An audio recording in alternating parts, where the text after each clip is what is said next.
Um bom dia a você que nos assiste. Nós estamos aqui no nosso templo, na Igreja Cristo Bom Pastor. E como no momento ainda não é seguro nós nos reunirmos, então estamos transmitindo o culto para que você possa, na sua casa, no conforto e na segurança, poder estar juntamente conosco, unidos em espírito, para celebrar esse domingo ao nosso Deus. Eu gostaria de saudá-lo com uma das palavras das senhas para essa semana, de Efésios capítulo 5, que diz: vocês são filhos queridos de Deus, e por isso devem ser como Ele. Que a vida de vocês seja dominada pelo amor, assim como Cristo nos amou e deu a sua vida por nós. Essa palavra aqui de Efésios diz que o cristão, ele, através do amor, está praticando a sua fé. A fé se mostra no amor. E nós devemos seguir o exemplo de Cristo, que nos amou, e assim também amar aos irmãos. Essa é uma palavra para a nossa reflexão, nesse segundo domingo após Pentecostes, para esse momento agora. Vamos orar então, vamos fechar nossos olhos, oremos. Querido Deus e Pai, muito obrigado, Senhor, pela Tua graça, pela Tua misericórdia, pelo Teu amor para conosco. Obrigado, Senhor, pela Tua proteção, pelo sustento, Senhor, pela nossa casa, nossa família, nossa igreja, Senhor. Te pedimos, ó Deus, guarda e protege a cada um de nós. E que a nossa vida também possa mostrar o amor que Tu tens por nós. Obrigado pelo Teu Filho Jesus Cristo, que nos amou e a si mesmo se entregou em nosso favor. Ó Senhor, abençoa esse momento de culto, nós o realizamos em nome de Jesus. Amém. Eu quero saudar a nossa querida comunidade com o versículo bíblico de Salmo 108, versículos 1 a 4, que diz o seguinte: firme está o meu coração, ó Deus, cantarei, entoarei louvores de toda a minha alma, despertai saltério e harpa. Quero acordar a alva, rendei-te-ei graças entre os povos, ó Senhor, cantarei-te-ei louvores entre as nações, porque acima dos céus se eleva a tua misericórdia e a tua fidelidade para além das nuvens.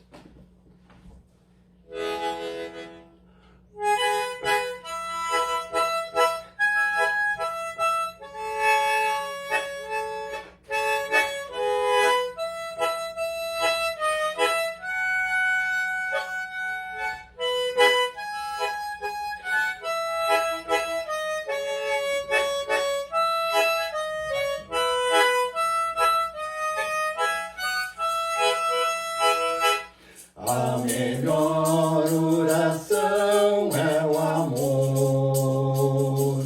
A melhor oração é o amor. Se tu queres orar, então deves amar. A melhor oração é o amor. Meu Senhor, eu já posso orar, meu Senhor, eu já posso orar. Se já posso orar, então devo amar. A melhor oração é o amor. A melhor oração é o amor. A melhor oração é o amor. Se tu queres orar, então deves amar. A melhor oração é o amor. Meu Senhor, eu já posso orar. Meu Senhor, eu já posso orar. e já posso orar, então devo amar. A melhor oração é o amor.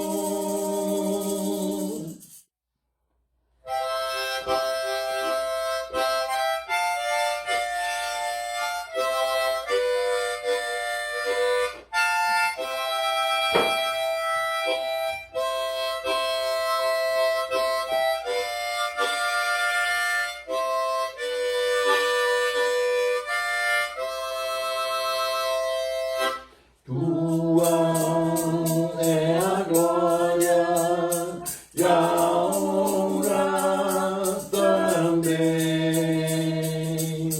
tuas para sempre. Amém, amém. Teus os domínios, os tronos também, teus para sempre. Amém, amém. A ti eu me entrego, te adoro também. Amo absoluto. Amém, amém. Glória nas alturas, na terra também. Glória para sempre. Amém, amém. Tua é a glória e a honra também,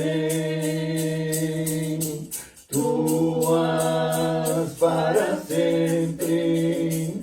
Amém, amém. Teus os domínios, os tronos também, teus para sempre. Amém, amém. A ti eu me entrego, te adoro também. Amo absoluto. Amém, amém. Glória nas alturas, na terra também. Glória para sempre. Amém, amém. A graça e a paz do nosso Senhor Jesus Cristo sejam contigo. Nós estamos estudando nas últimas semanas as cartas às 7 igrejas de Apocalipse. O apóstolo João, quando esteve preso na ilha de Patmos, ele recebeu a revelação de Jesus Cristo, de que ele deveria escrever às 7 igrejas na Ásia Menor. A maior parte do Novo Testamento se compõe de cartas às igrejas. O apóstolo Paulo escreveu algumas de suas cartas quando ele esteve preso, como Efésios, Filipenses, Colossenses, Filemão, 2 Timóteo. Mesmo no confinamento, Paulo foi usado por Deus como instrumento de bênção para as igrejas. E por isso nós temos hoje essas cartas no Novo Testamento. Assim também o apóstolo João, mesmo confinado em Patmos, ele foi usado por Deus para, através de cartas, levar a mensagem de Cristo para as igrejas. Mesmo situações de prisão e confinamento, Deus pode transformar em bênção. João não deixou de ser cristão por estar preso, nem ficou só lamentando por causa do seu isolamento, mas justamente na prisão em Patmos foi que João recebeu as maiores revelações de Jesus Cristo. No tempo de isolamento, João escreveu para as igrejas cartas de conforto e de exortação da parte do Senhor Jesus Cristo. As cartas às 7 igrejas foram escritas para igrejas que existiam na época do apóstolo João, mas também são mensagens para as igrejas hoje. As 7 igrejas, de certa forma, representam a cristandade como um todo. As mensagens do Senhor Jesus, as igrejas se referem a coisas do passado, coisas do presente e coisas do futuro. As mensagens às 7 igrejas têm um sentido histórico relacionado à situação das igrejas da época, mas também tem um sentido profético relacionado ao futuro. Cada igreja representa um diferente estágio na história. Conforme nós já vimos, a igreja de Éfeso representa a igreja no final da era apostólica, no século I da era cristã. A igreja de Esmirna representa a igreja na era das perseguições, no segundo e no terceiro século. A igreja de Pérgamo representa a igreja na era imperial, a partir do quarto século. A igreja de Tiatira representa a igreja medieval, do 5º ao 15º século. A igreja de Tiatira é uma igreja que se destacou por suas obras. O Senhor Jesus reconhece e elogia as boas obras cristãs praticadas por esta igreja, que são para nós um bom exemplo de amor ao próximo. A caridade, a diaconia, a ação social em favor das pessoas necessitadas. Você procura demonstrar o amor de Cristo pelas pessoas? O cristão deve praticar o amor ao próximo. Esse foi o bom exemplo da igreja de Tiatira. Mas só não devemos pensar que nós podemos conquistar a salvação através de nossas obras. Na era medieval, os cristãos pensavam em Cristo como um juiz severo que só queria puni-los pelos seus pecados. Por isso, as boas obras eram tão necessárias na mente das pessoas para merecer a misericórdia do Senhor. O objetivo era poder alcançar a salvação pela caridade, pelas obras, pelos méritos pessoais. Mas isso era um engano, isso era uma ilusão. Por isso o Senhor Jesus prometeu enviar a estrela da manhã, um mensageiro de Cristo, para testemunhar à igreja o evangelho de Cristo, que foi esquecido. Essa palavra que o Senhor Jesus profetizou significa o alvorecer de um novo tempo na história da igreja. Mas até mesmo um poderoso despertar espiritual, capaz de mudar o rumo da história, não dura para sempre. Ficam as lembranças de um passado glorioso na história da igreja, mas nada dura para sempre. Hoje nós queremos estudar um pouco a carta à igreja de Sardes, que representa o estágio seguinte na história. Se você tem a sua Bíblia, eu convido a abrir em Apocalipse, capítulo 3, dos versículos 1 a 6. Vamos ler juntos Apocalipse, capítulo 3, versículos 1 a 6. Lá diz: Ao anjo da igreja em Sardes, escreve: essas coisas diz aquele que tem os 7 Espíritos de Deus e as 7 estrelas. Conheço as tuas obras, que tens nome de que vives e estás morto. Sê vigilante e consolida o resto que estava para morrer, porque não tenho achado íntegras as tuas obras na presença do meu Deus. Lembra-te, pois, do que tens recebido e ouvido, guarda-o e arrepende-te. Porquanto, se não vigiares, virei como ladrão, e não conhecerás de modo algum em que hora virei contra ti. Tens, contudo, em Sardes umas poucas pessoas que não contaminaram as suas vestiduras, e andarão de branco junto comigo, pois são dignas. O vencedor será assim vestido de vestiduras brancas, e de modo nenhum apagarei o seu nome do livro da vida. Pelo contrário, confessarei o seu nome diante de meu Pai e diante dos seus anjos. Quem tem ouvidos, ouça o que o Espírito diz às igrejas. A antiga Sardes ficava situada a cerca de 80 quilômetros a sudeste de Tiatira. Era um dia de viagem, caminhando a pé. Sardes foi uma das cidades mais ricas e poderosas do mundo antigo, capital da Lídia. O nome Sardes significa sárdio, uma pedra preciosa de cor avermelhada.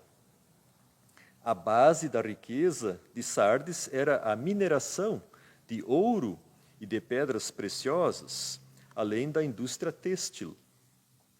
Em Sardes foram cunhadas as primeiras moedas do mundo. O último rei de Sardes, Creso, era famoso por suas riquezas fabulosas.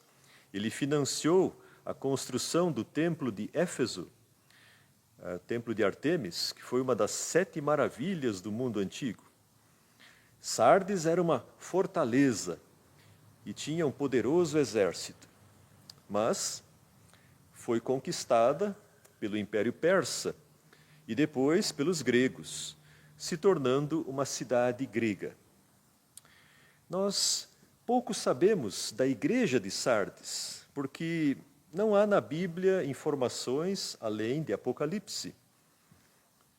Nós sabemos que na igreja de Sardes, no 2º século, houve um bispo chamado Melito, que seguia o ensino do apóstolo João. Ele escreveu um livro em defesa do cristianismo, endereçado ao imperador Marco Aurélio, além de muitos outros livros que se perderam. Ele ensinava que Jesus Cristo era verdadeiro homem e Deus, e esperava pelo reino de Cristo na terra antes do juízo final. Nas ruínas de Sardes, arqueólogos acharam vestígios de um templo grego, de um ginásio e de uma sinagoga. Atualmente, ali junto ao sítio arqueológico, está situada a vila turca de Sart. Jesus se identifica à igreja de Sardes como aquele que tem os 7 Espíritos de Deus e as 7 estrelas. O número 7 tem um significado importante na Bíblia, especialmente no livro de Apocalipse. O número 7 na Bíblia é um símbolo da santidade, plenitude e perfeição divina. Os 7 Espíritos se referem ao Espírito Santo de Deus, em toda a sua santidade, plenitude e perfeição. As 7 estrelas são os mensageiros de Cristo, são os pastores que guiam as igrejas com a santa palavra de Deus.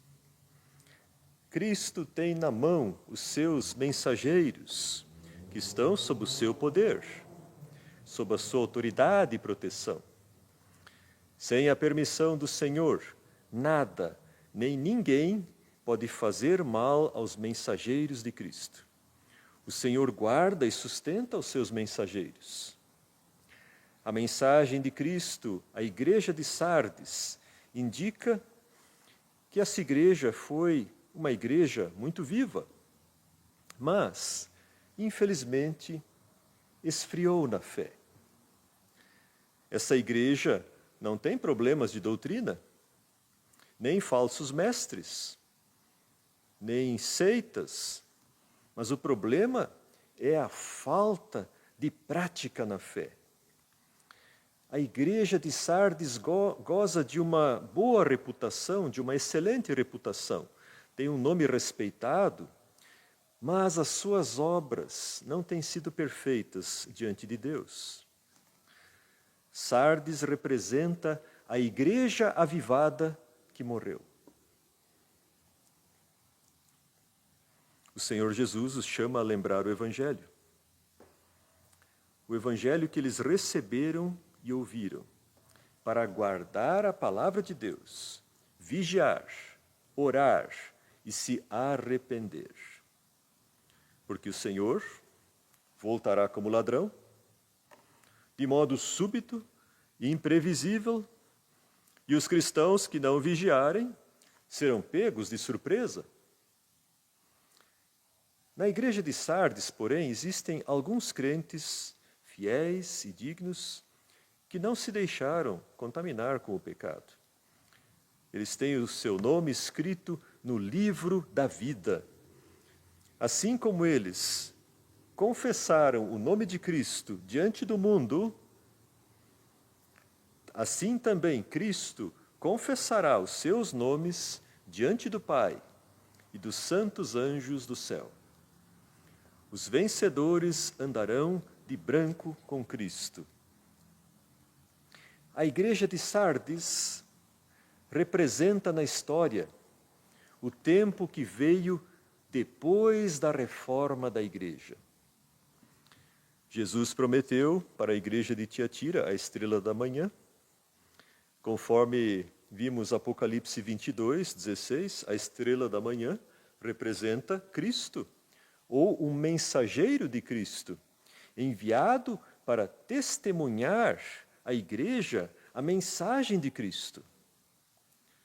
Na história da igreja cristã, houve muitos mensageiros de Cristo que se empenharam em transmitir a mensagem de Cristo.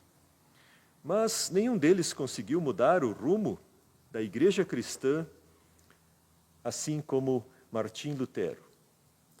Tanto seus antecessores, John Wycliffe, Jan Hus, como os que vieram depois, Melanchthon, Calvino, John Knox, Menno Simons, todos foram estrelas que brilharam, mas nenhum com o mesmo brilho e esplendor que teve o grande reformador alemão, Martim Lutero, ou Martin Luther. Depois do imperador Constantino, Martin Luther foi quem mais influiu na história da igreja, tanto que, a partir da reforma do século XVI, começou um novo ramo do cristianismo, chamado evangélico ou protestante. Ele não foi imperador, nem rei, nem papa, nem santo, mas foi o simples filho de um mineiro e de uma dona de casa e neto de agricultores no centro da Alemanha. Seu pai ganhou dinheiro com a mineração e assim pôde enviar o filho para estudar em boas escolas e depois para a universidade estudar para se tornar um advogado. Martin era um bom estudante, mas aconteceu que uma noite, que ao voltar de casa, ele passou por uma violenta tempestade. E com medo da morte, ele fez a promessa de se tornar um monge. O seu pai não gostou nada disso, mas mesmo assim, ele ingressou na ordem dos augustinianos. Lá então começa uma nova fase da sua vida, no mosteiro. a vida no mosteiro era dura. Levantar cedo, meditar, orar, trabalhar. O irmão Martin era muito esforçado. Ele era inteligente, instruído e fluente em latim. Os seus superiores viram que ele tinha futuro na ordem. Então, deram de presente a ele uma Bíblia em latim de capa vermelha, que ele leu e releu várias vezes. Ele conhecia a Bíblia quase toda de cor. Naquela época, a maioria das pessoas não sabia ler nem escrever. O superior da ordem o enviou para estudar teologia. E assim, em pouco tempo, Martim Lutero se tornou doutor em teologia e foi, então, enviado como professor das Sagradas Escrituras para a Universidade de Wittenberg, na Saxônia. Lá ele se tornou um professor muito popular entre os alunos e foi lecionando sobre a Bíblia, especialmente sobre a carta aos Romanos, que Lutero despertou para a verdade do Evangelho, que estava há muito tempo esquecida, da salvação pela graça, mediante a fé em Jesus Cristo somente. Como o próprio Lutero descreve a sua experiência, ele nasceu de novo. A sua visão do Evangelho o moveu depois, então, a escrever 95 teses para um debate acadêmico com os estudantes, questionando algumas ideias e práticas da época. As pessoas acreditavam que a salvação das suas almas podia ser alcançada pelas suas boas obras, ou até que eles poderiam comprar o perdão de Deus. O Evangelho de Cristo parecia algo totalmente esquecido. Em uma das 95 teses, Lutero escreveu que o verdadeiro tesouro da Igreja é o Santíssimo Evangelho da glória e da graça de Deus. Martim Lutero foi o mensageiro de Cristo para trazer de novo a mensagem do Evangelho à sua geração. Lutero compreendeu, lendo a Bíblia, e somente pelas Escrituras, que nós, pobres pecadores, podemos ser salvos somente pela fé em Jesus Cristo, nosso querido Salvador, que morreu na cruz pelos nossos pecados, e isso sem nenhum mérito ou obra nossa, mas por causa da sua imensa graça e do amor de Deus. As boas obras, segundo Lutero, são consequência da fé em Cristo, assim como uma boa árvore naturalmente produz seus frutos. A fé vem primeiro, depois vêm as obras, como consequência da fé. Lutero escreveu no seu comentário aos Romanos que fé verdadeira é uma obra de Deus em nós, que nos modifica e nos faz renascer de Deus, transformando-nos em pessoas bem diferentes, de coração, sentimento, mentalidade e todas as forças, trazendo consigo o Espírito Santo. Existe algo de muito vivo, atuante, ativo, efetivo, poderoso na fé. Lutero entendia, conforme Romanos capítulo 10, que a fé vem pela palavra de Cristo, o Evangelho. E por isso, o Evangelho precisa ser pregado às pessoas. Lutero via a pregação do Evangelho como o ministério mais importante na igreja. Segundo Lutero, a verdadeira igreja está onde a palavra de Cristo é puramente pregada e ouvida, e os sacramentos são administrados conforme a ordem de Cristo. Se a fé vem pela palavra, então os cristãos precisam ter também acesso à Bíblia. Assim, Lutero traduziu toda a Bíblia, dos originais grego e hebraico para a linguagem que se tornou padrão da língua alemã. Além disso, Lutero incentivou a criação de escolas para a alfabetização da juventude, tanto os meninos como as meninas também. Isso não era uma coisa que naquela época era comum. Mas a partir da Reforma começa a ganhar força. O estudo das Escrituras e o seu ensino recebeu uma grande importância na teologia luterana. A Faculdade de Teologia em Wittenberg começou a formar e a ordenar candidatos ao ministério pastoral.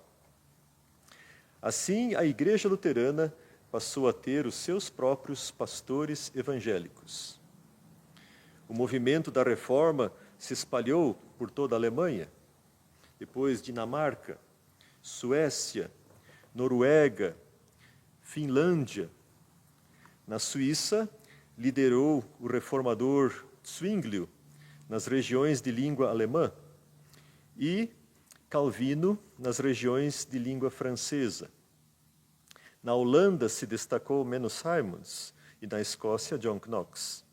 Na Inglaterra, o rei Henrique VIII se separou de Roma por motivos políticos, fundando a Igreja Anglicana.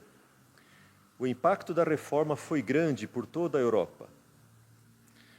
O movimento da Reforma no século XVI trouxe de volta a mensagem do Evangelho.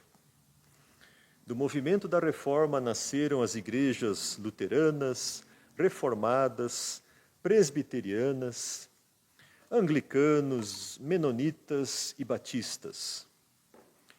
Essas igrejas evangélicas tinham em comum a Bíblia como autoridade superior em questões de fé e prática, e a salvação por graça e fé em Jesus Cristo somente. Mas, depois que os reformadores morreram, o movimento foi perdendo a sua vitalidade original. A fé viva foi substituída pela preocupação com a doutrina correta, a ortodoxia. Embora permaneceu a verdadeira doutrina, faltava a prática da fé e do amor cristão. O problema não era a doutrina ou confissão de fé.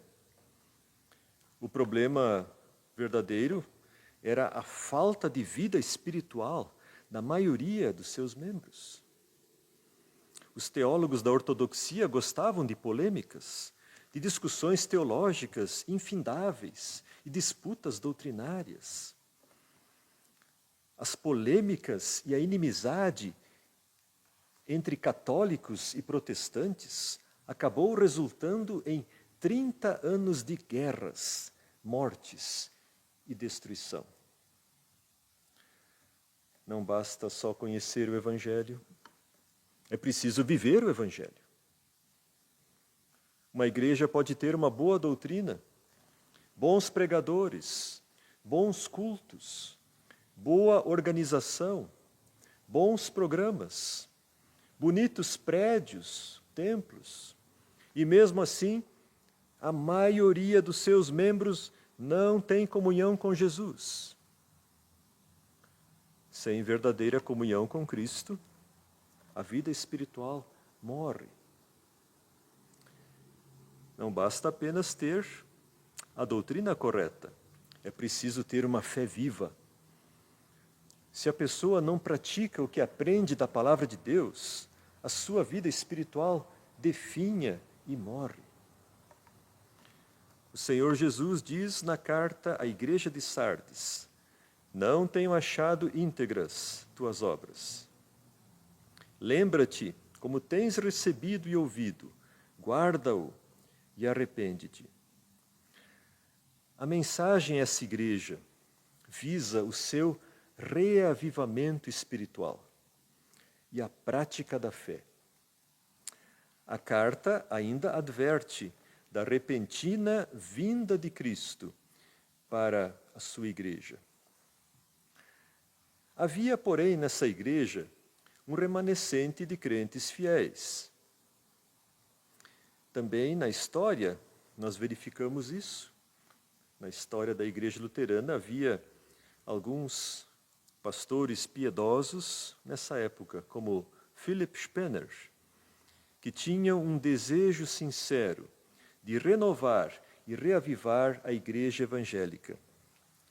Spener era um luterano convicto, mas ao mesmo tempo ele via com tristeza a situação espiritual da sua igreja. Spener escreveu um livro chamado Pia Desideria, no qual ele traz propostas práticas do movimento que seria conhecido na história como pietismo. Muitos pastores e leigos na igreja luterana seguiram as ideias e propostas do pastor Spener. Os pietistas valorizavam a leitura da Bíblia e a sua divulgação, a conversão pessoal a Cristo, o evangelismo, a oração, a prática da fé e do amor fraternal. Eles evitavam as polêmicas e as discussões inúteis e desnecessárias. Eles valorizavam a busca da santificação pessoal, o arrependimento, os frutos da fé, a renovação diária pela meditação na palavra de Deus. Spener ensinou que a palavra de Deus deve se tornar viva em nosso coração. Em alemão tem uma breve definição. Was ist ein Pietist? Wer die Bibel studiert und nach dieselbe ein heiliges Leben führt. O que é um pietista? É alguém que estuda a Bíblia e, conforme a mesma, vive uma vida santa. Os pietistas foram difamados, foram zombados, foram desprezados pelos seus inimigos, mas mesmo sendo uma minoria, a sua influência espiritual na história da igreja luterana foi algo notável, sem paralelos. Por toda a Alemanha surgiram pequenos grupos de edificação espiritual.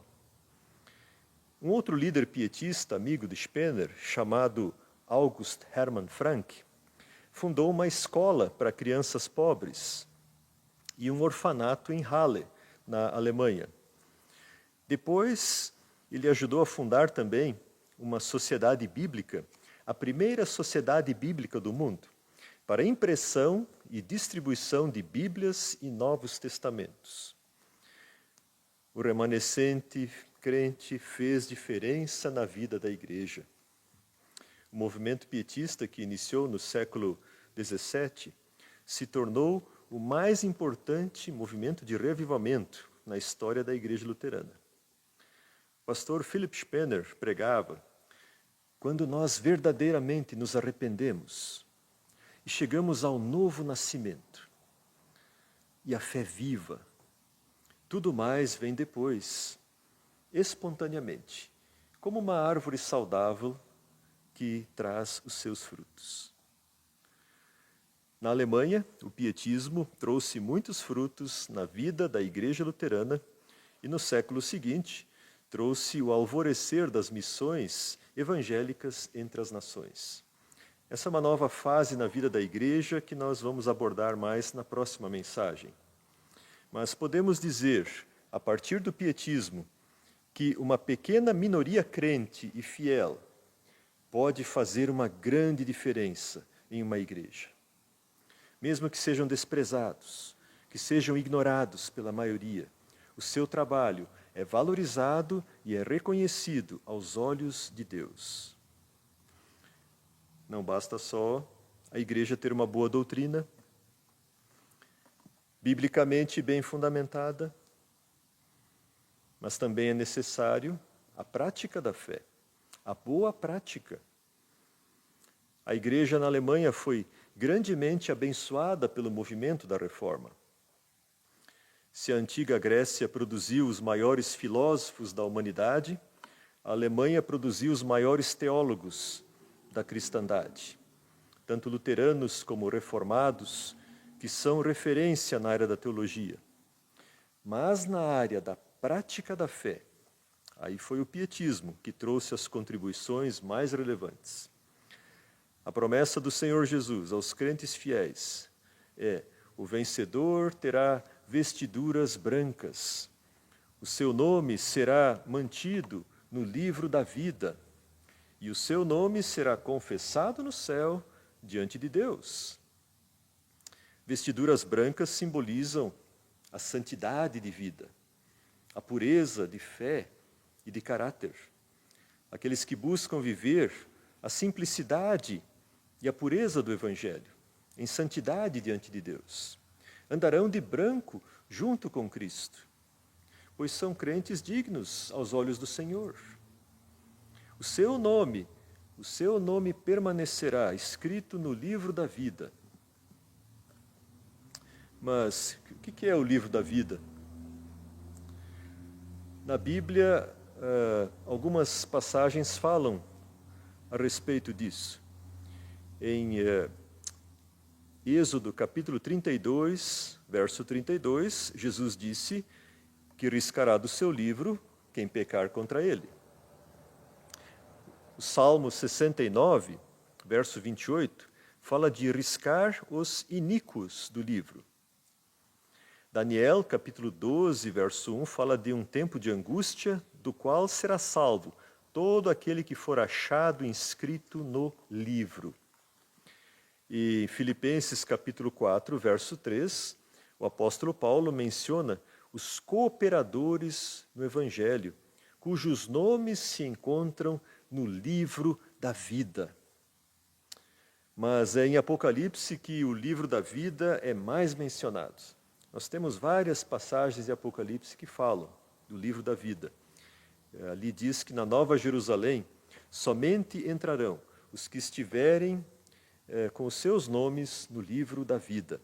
Os que não tiverem ali o seu nome serão condenados. Em Apocalipse é chamado de livro da vida do Cordeiro, que foi morto.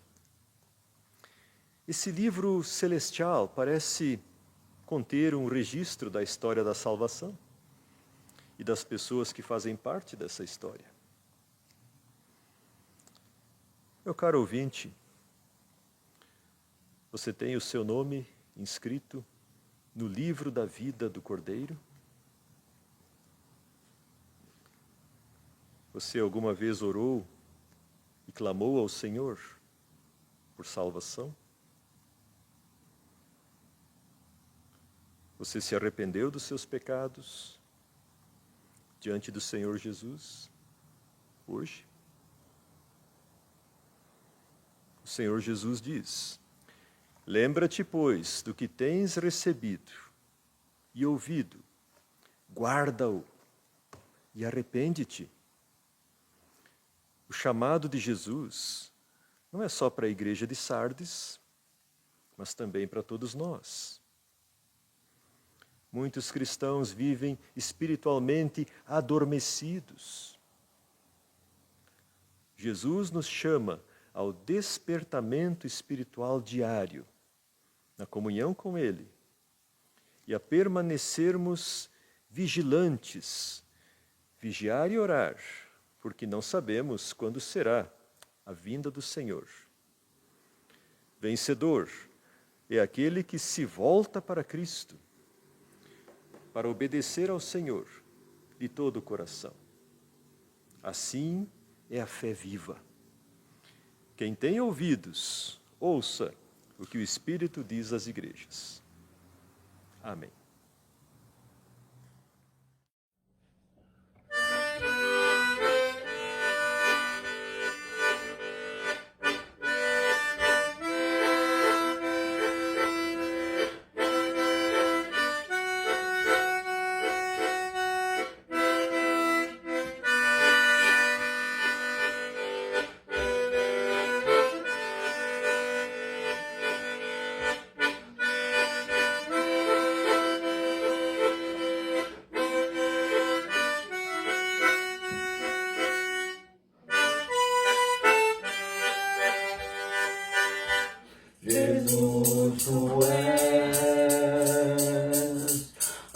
a pessoa mais importante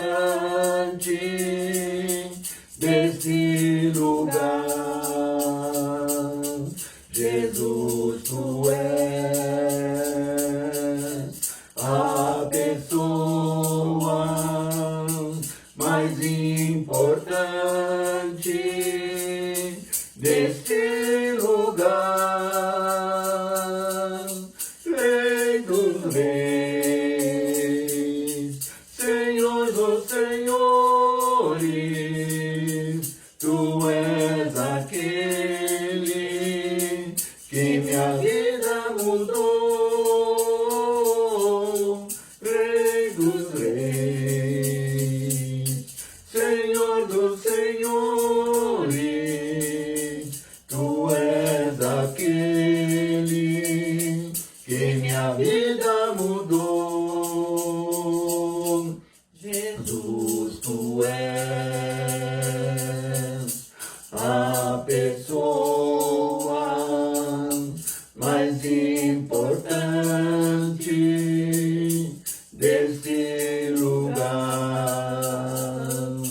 Jesus, tu és a pessoa mais importante deste lugar.